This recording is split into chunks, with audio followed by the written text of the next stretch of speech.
Welcome to the Deep Dive. Great to be here. This week, we're really zeroing in on President Trump's 17th week back in office. That's right.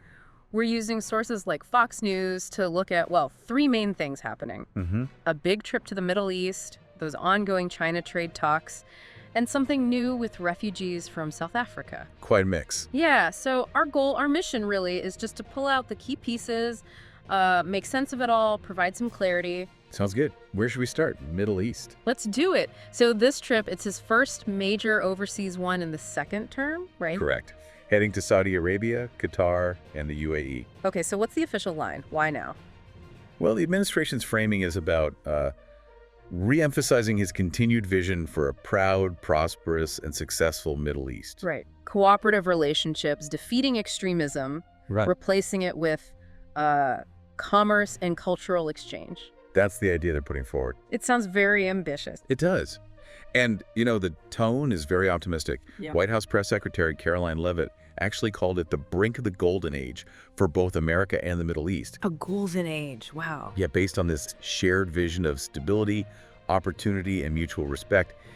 It definitely makes you wonder, given the region's history, what underpins that optimism? Exactly. What's the strategy? And then there's this other piece. Trump himself mentioned a very, very big announcement. Yes, before he leaves. Said it could be Thursday, Friday, or Monday. No hints about what, though. Could it be tied to this trip? Seems likely, doesn't it? The timing suggests it. And it kind of reminds you of his first term, doesn't it? That first trip in 2017 also went to Saudi Arabia and Israel. Right, and the administration points back to that, saying they, successfully accomplished the defeat of ISIS, and of course the Abraham Accords came later. So are they trying to recapture that momentum? Or is it a different approach this time? Well, the context now is obviously quite different. You've got the ongoing war between Israel and Hamas, plus those difficult U.S.-Iran negotiations over the nuclear program hanging over everything. So reports about broadening the Abraham Accords, that seems even more significant now. Absolutely. Could that big announcement relate to that? Or maybe a hostage deal? Israel apparently sees this trip as a window of opportunity there. A window of opportunity, okay. And he's also visiting U.S. troops in Qatar. Yes, plan to visit to the airbase there. So lots of moving parts, diplomacy, military, potential breakthroughs. It really raises the question for you listening. How do they balance the immediate, hostages with that long-term golden age vision? And how might this big announcement fit in? Does it prioritize one over the other? Having to watch. Okay, let's shift gears. China. Right, the trade talks. Officials were in Geneva. Negotiating with Chinese counterparts. Any progress? Well, they put out a joint statement. It says both countries will lower tariffs by 115%. 115%? That sounds huge. But wait, they're keeping an additional 10% tariff? How does that work? Yeah, the wording is a bit specific. You have to remember where we were. The U.S. had tariffs up to 145% on some Chinese goods earlier this year. Ah, okay. Aiming to fix the trade deficit, that was the stated reason. And China hit back too, right? Tariffs on U.S. goods, some at 125%. So lowering by 115%. It's a big reduction from those very high levels, but not eliminating them entirely, plus that extra 10% stays. Seems to be the case based on the initial statement. It makes goods cheaper, potentially boosting trade, but still maintains some pressure. Interesting. And this follows Trump's Liberation Day announcement back in April. Remember that? Tariffs on lots of countries, but most got paused. Except for China. So China's clearly been the focus. Definitely. And the language after these Geneva talks is quite positive, relatively speaking. How so? Treasury Secretary Scott Bessent called the talks productive. Okay. And President Trump, on Truth Social, said great progress was made. He called it a total reset, negotiated in a friendly but constructive manner. A total reset. That's a strong language. Aiming for an opening up of China to American business. It suggests a shift, maybe a desire to de-escalate slightly, find some common ground. And then Bessent followed up, saying these reduced tariffs are temporary. Yes, announced on Sunday, they'll be in place for a 90-day period. 90 days. Okay, so like a trial run, see how it goes. Exactly. A chance to gauge the impact, maybe keep negotiating. And interestingly, this all happened right as the new U.S. ambassador to China was sworn in. Huh. Good timing. Or maybe not coincidental timing. Probably not. Shows the focus on the relationship, even with the friction. This 90-day window is key now. Will it lead to something more permanent? We'll see. Okay, let's move to the third area. This one feels maybe a bit out of left field for some.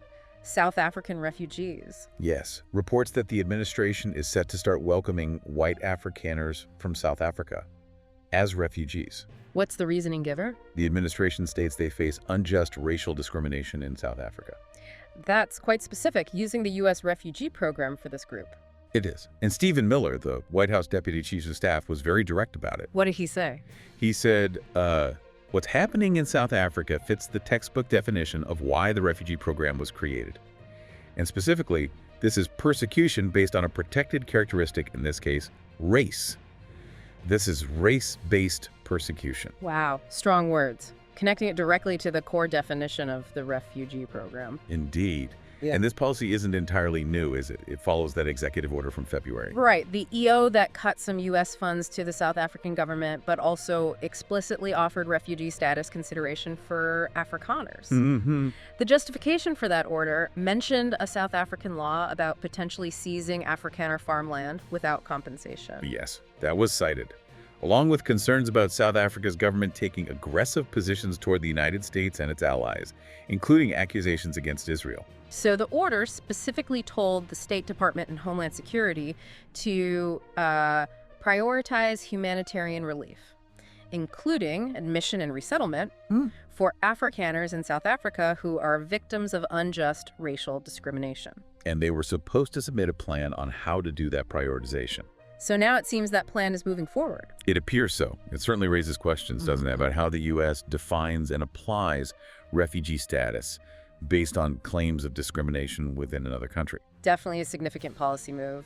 Impacts immigration, impacts the U.S.-South Africa relationship. For sure. And just a couple of quick context points before we wrap up. Okay. President Trump is expected back from the Middle East trip this Friday, May 16th. Got it. And just as a measure of activity, as of Sunday, he'd signed 147 executive orders since inauguration. 127 since January. Yep.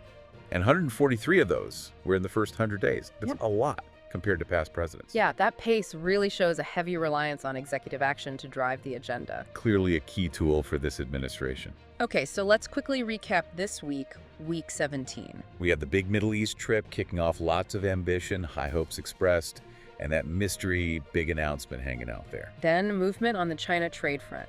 Talks described as productive, leading to this temporary 90-day tariff reduction, a potential reset.